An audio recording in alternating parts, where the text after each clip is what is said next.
Hi, everyone. My name is Julie Gelfand. I'm the Commissioner of Environment and Sustainable Development in the Office of the Auditor General of Canada.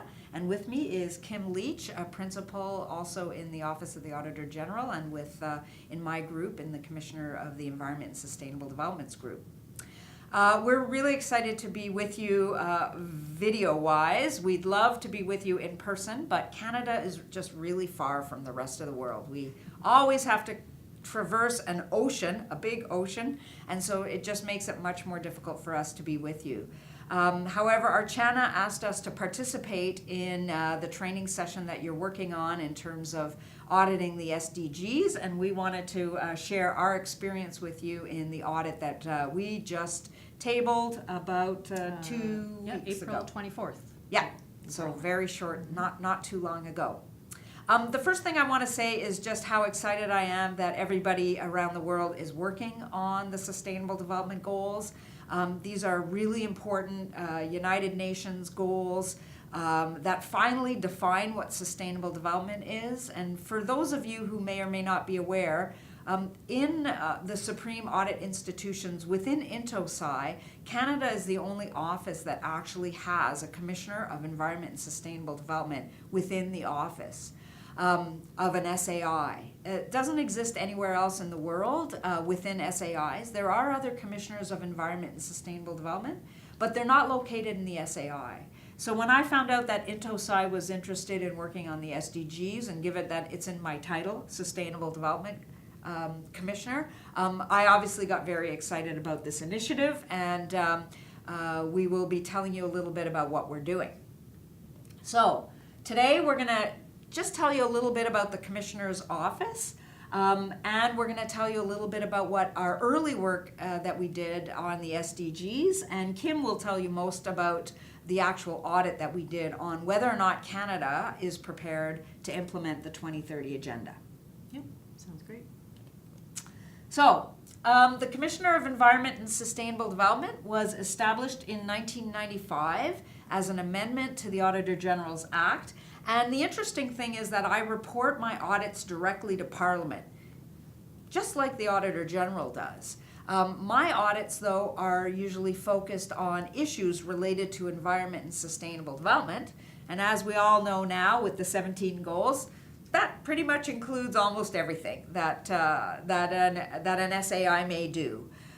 So we have issued, it's got to be about 6 reports a year since 1995 on all kinds of topics from toxic chemicals to pipeline industry. We just did one on aquaculture. We're doing one on invasive species. And Kim has done many of them on the climate change file.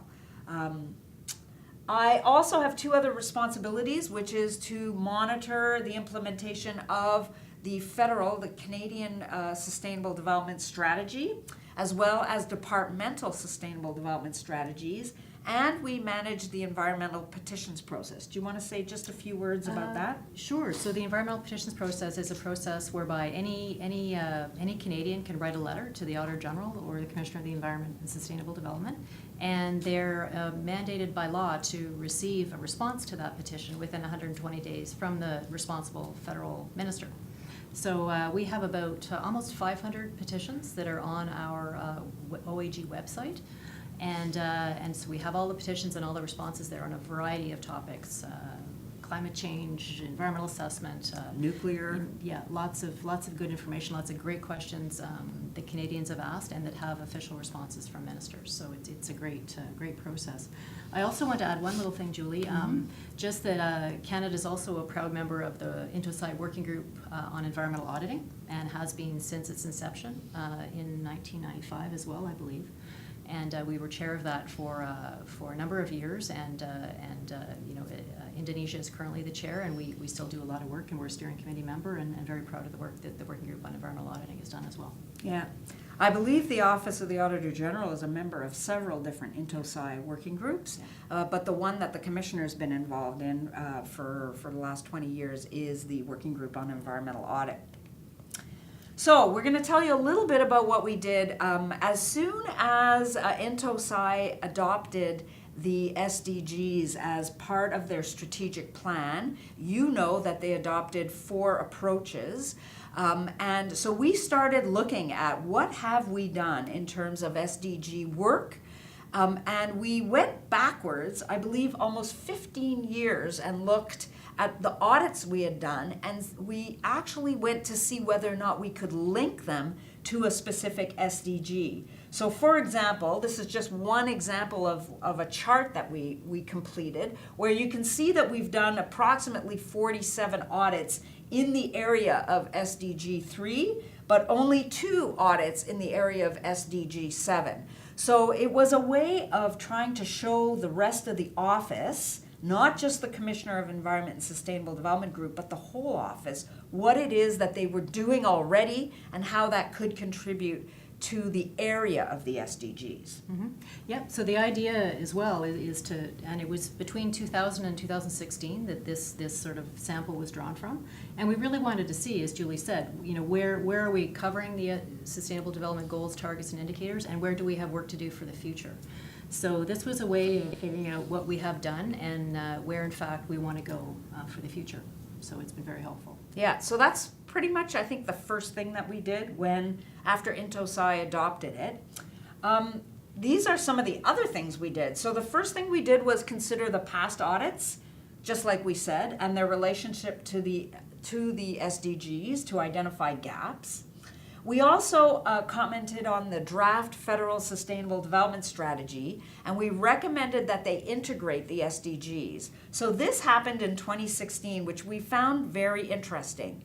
We received an audit, we received the draft Federal Sustainable Development Strategy from the Canadian government a year after they signed on to the SDGs, and nowhere in the Federal Sustainable Development Strategy draft did we see any mention of the Sustainable Development Goals. So my first question back to them was, well, how does this Canadian the federal strategy on sustainable development, how come it's not linked to the SDGs? So when we received the final copy, a few months later, the Canadian government had placed in the SDGs and started to mention these. So that's probably the second thing we did. Kim, do you want to talk about the third one? So we have a guide in our office. It's available on our internet. So we call it the ENSD guide. And really, Julie's group, we do environment sustainable development audits. But of course, the rest of the audit does audits on different topics. You know, health, defense. Indigenous issues. Military. So we also have a requirement, I guess, that all other audit teams also consider environment and sustainable development issues. So we've, and this has been in place for a number of years, but we've updated this guide to include the Sustainable Development Goals. And really what this means is that it's not just environmental auditors that are looking at the Sustainable Development Goals and considering how they relate to their audits. It's also all other teams within the office. So this guide is a way that those teams can understand the Sustainable Development Goals and environmental audit and how they can help integrate the SDGs into their own work. Then the next one is on audit training, which you should talk about. So it's actually related to the guide as well. So you know, these goals are still relatively new to to Canadians and to auditors. So we've developed some training that we are actually giving to the auditors. So it's actually some training that's helping to implement the guide that I just spoke about. So the next thing we did was I asked all the principals in the office. There's about 15 different principals who run different teams in all these areas. 3 are in the commissioners group, but the other 12 work for the Auditor General. So I actually asked each of the principals to have a look at the SDGs. What did they think were the highest risk SDGs to Canada? Whether or not they thought we should audit these areas and when they should audit that. So we should be getting information from that survey of all the principals sometime toward the end of May of this year, and that will help feed into the report that we give to the side event for the high-level political forum that we'll be attending this July. The other thing we did was the office actually prepares a sustainable development strategy for the Office of the Auditor General. And our sustainable development strategy is now completely linked to the SDGs, both for the performance audit side and also for the financial audit side. So we have presented to the financial auditors how important their work is to achieving SDG 16, for example, and how they play a really important role in things like preventing bribery and corruption in Canada. Part of that's their link into the SDGs. So that was something else that we did to try and infiltrate the SDGs into the entire office. And finally, the thing that you're all working on, the performance audit on our government's preparedness to implement the SDGs. So just quickly, the commissioner, our office, has decided that we will be responsible for approach 1 within INTOSI. We will be helping to bring together all these audits that you are working on to whether or not governments are ready to implement the SDGs, and we will be bringing that together in order to present it back to the SDGs. And I'm sure you're very aware of the 7 steps. So I'll let Kim talk about how she adapted these 7 steps and talk about our audit. Sure. So we actually tabled our audit on April 24th, just a few weeks ago. And the period that our audit covered was October 2015, which is when Canada signed on to the resolution, the UN resolution to implement the Sustainable Development Goals, or to adopt the Sustainable Development Goals. And the end of our audit was in November 2017. And that's quite important to emphasize because there is a lot still going on in Canada, as we will hear at the end of, when I talk about the end of our audit process. We understand that the government is still planning some important action and has taken important action since the end of our audit period. So I'll get to that in a minute. But we included 7 federal organizations in our audit. The first 5 are tasked to lead the Government of Canada's approach on sustainable development goals. The last 2 are important organizations who also help establish governance mechanisms. The Privy Council Office and Statistics Canada is very important for the measuring, monitoring, and reporting on the sustainable development goals. So we've included 7 organizations. However, when we first started this audit, Kim failed to mention, I recall that I picked up the phone and phoned somebody in Global Affairs Canada, which had been the lead for the Millennium Development Goals, and I said, hey, just want to let you know that we're going to come in and audit whether or not you're prepared to implement the SDGs. And there was basically a big pause on the phone, and then I got a, thank you very much, Madam Commissioner, and the person hung up. Essentially, when we first indicated that we were going to be auditing this, the government really had not done a lot. They hadn't even identified who the leads were. So in terms of value added to doing this audit, if we hadn't made that phone call, if we hadn't told them that we were coming in to audit their preparedness, frankly, I'm not sure that any of what Kim found would have actually happened. Is that safe? Yep, and you know, there was a change of government we had in October 2015, which you know, it may have taken things a while to get going, but even you know, further as we'll see, we found a lot of things you know, were not present during our audit, and we feel that you know, that the Government of Canada is not prepared. The conclusion of our audit is the Government of Canada is not prepared to implement the Sustainable Development Goals as of November 2017. You want me to just take a look at this? Sure. So this is a little graphic that we developed that represents the 7 steps. So the 7 steps that you know that IDI and other countries have been using, we adopted those as part of our audit expectations, I guess, for government. So as you can see, there's 7 of them. An important thing, and just in terms of some suggestions that we would have for you who are doing audits, is we adapted these 7 steps to be relevant to the Canadian context. So, for example, under establishing governance, we have Canadian criteria that talk about when you're undertaking a horizontal initiative, it's important to have a governance structure with lead departments responsible and roles and responsibilities identified, for example.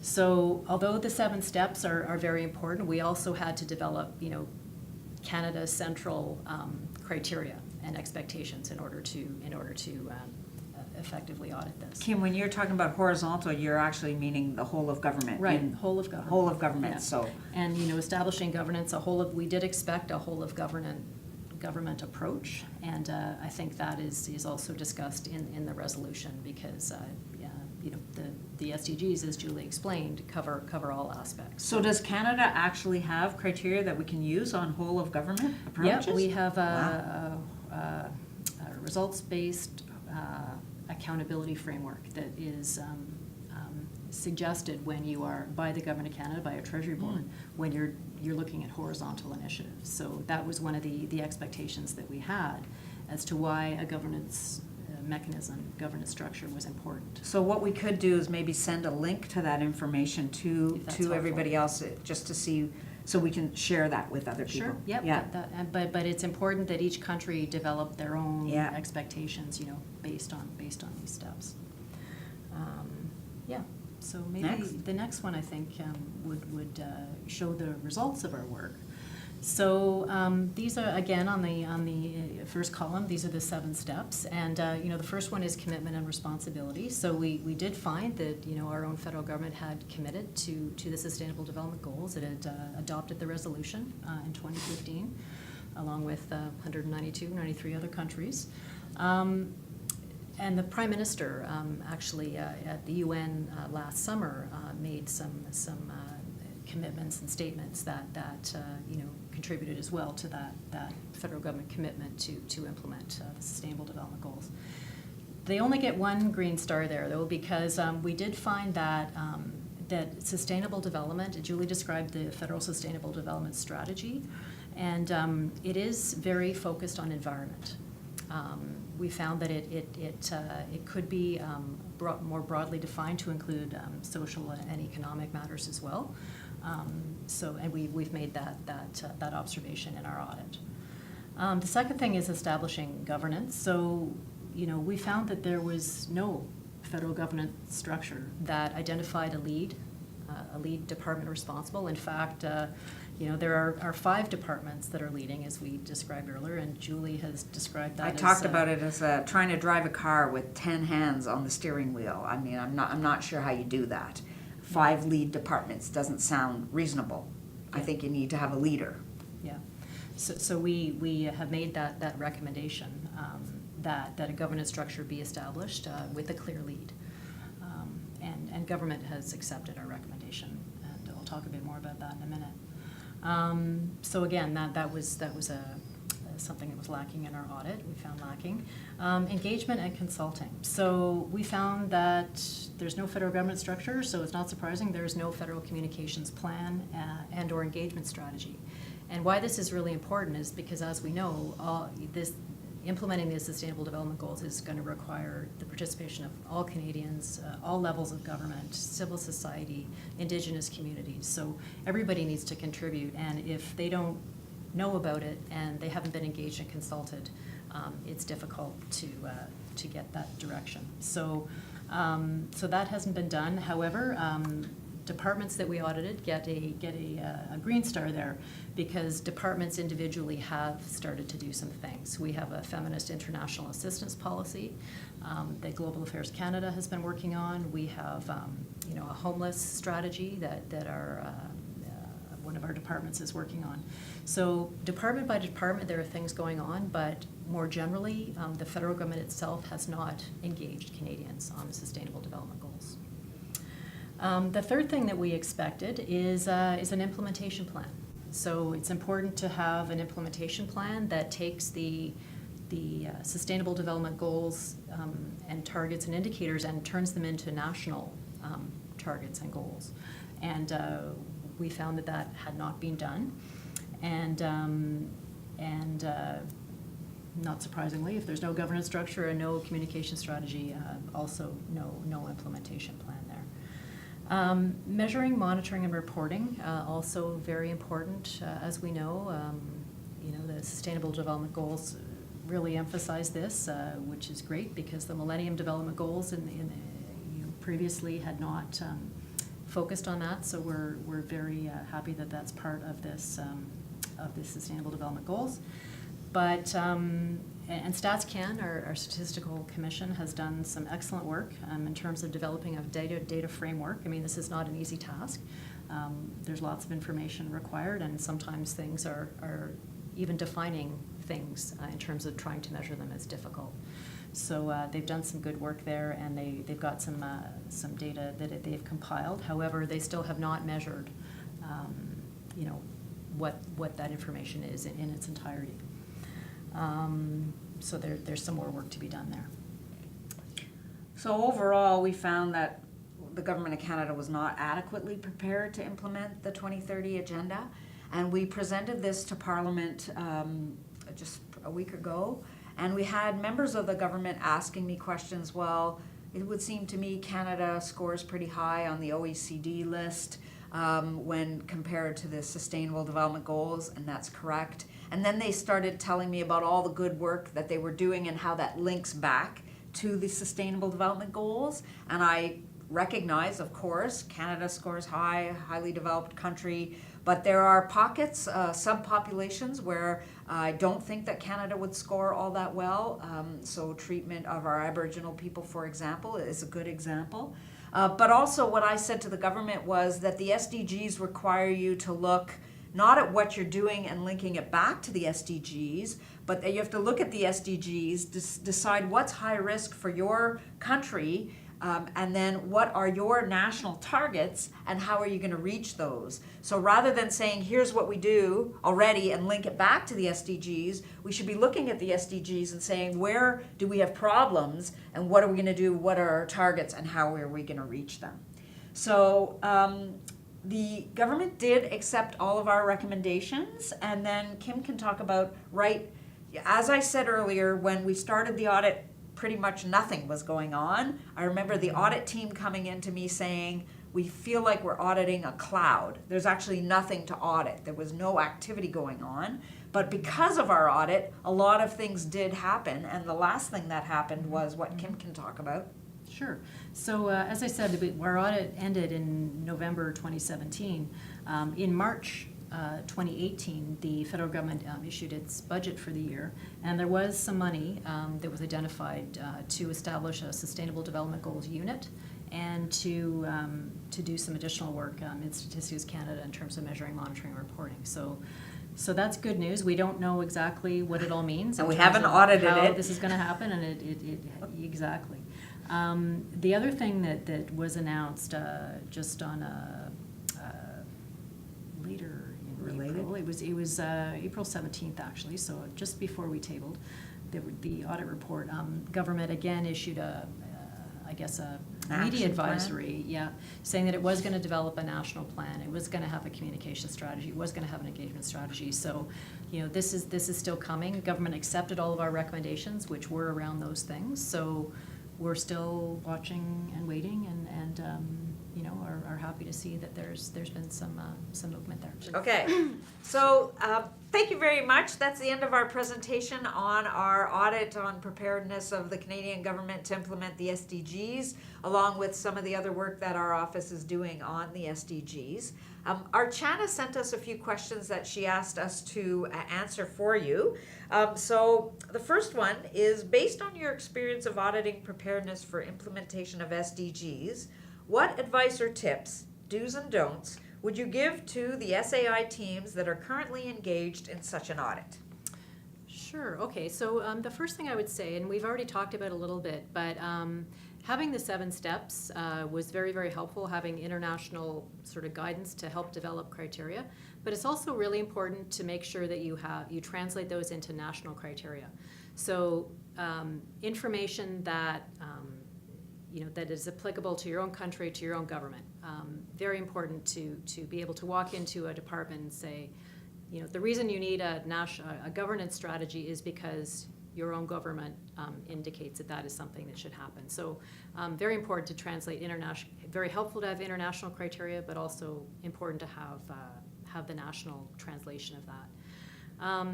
The other thing that I would say is that it was sometimes we would ask a department what they were doing to implement the Sustainable Development Goals, and they would come up with a list of things that they were already doing. That is great, because there's certainly things that are important that are already going on. But it wasn't until we started asking the questions on what are you doing differently as a result of the Sustainable Development Goals being in place, and how are you going beyond what you're already doing in order to prepare for and to implement the Sustainable Development Goals. So going beyond that was important. And how are you integrating all three aspects of sustainable development would be part of that, I would think, right? Yes, yeah, exactly. Yeah. And the other thing you may want to talk about a bit more, Julie, but how even doing the audit alone had a significant impact, as we talked about earlier. I agree. So when we started the audit, we found that there was not much happening within the Canadian government. We know that the audit had huge value because the lead departments hadn't been identified when we first started the audit. You were auditing a cloud. It was frustrating. But in the end, over the period of the audit, all of a sudden we had leads identified and we had some money announced, and the government did make a commitment to an engagement strategy. So I think just doing the audit had huge impact. Yeah. The second question was, what are your plans for following up on this preparedness report? So I'll let Kim start and add in. Sure. So we do have something planned for 2020. We haven't scoped the audit fully yet, but we are looking at following up on the recommendations that we made. We made 4 recommendations as a result of the audit that we presented here today. So we'll be following up on that, looking at the governance structure established and the consultation mechanisms, for example. But we also are interested in looking perhaps at some other things, including we're very interested in the idea of policy coherence, which is important for implementing Sustainable Development Goals. So the extent to which environment, social issues, and economic issues are considered together in decisions that are made by the Government of Canada. So we're interested in that, and that will be a sort of a government-wide audit in 2020.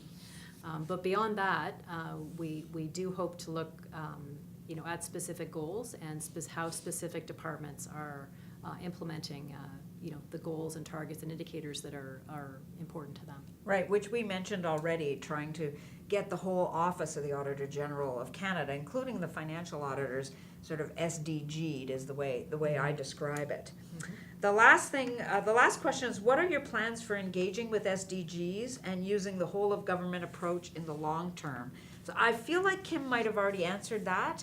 So we need to look at, Archana even said it to us in a phone call that we had with her recently, that there was a difference between auditing an SDG in a particular area versus actually auditing the SDG from an inclusive whole of government perspective. And we know that some people in the Working Group on Environmental Audit are working on this, and we will be following that. The whole idea of trying to audit policy coherence at a whole of government level would be another part to that. But the second thing I wanted to talk about was just the public engagement. When we delivered our report, we hosted a webinar on the day that it was tabled. And the day that it was tabled, there was also a conference in Canada on implementing the SDGs. It was a civil society conference. And our webinar fed in live into their conference. So we know that the stakeholders who are thinking about SDGs are aware of our work. And we've been asked to speak on that, and we think that will continue over the next little while. So with that, we'll end our presentation.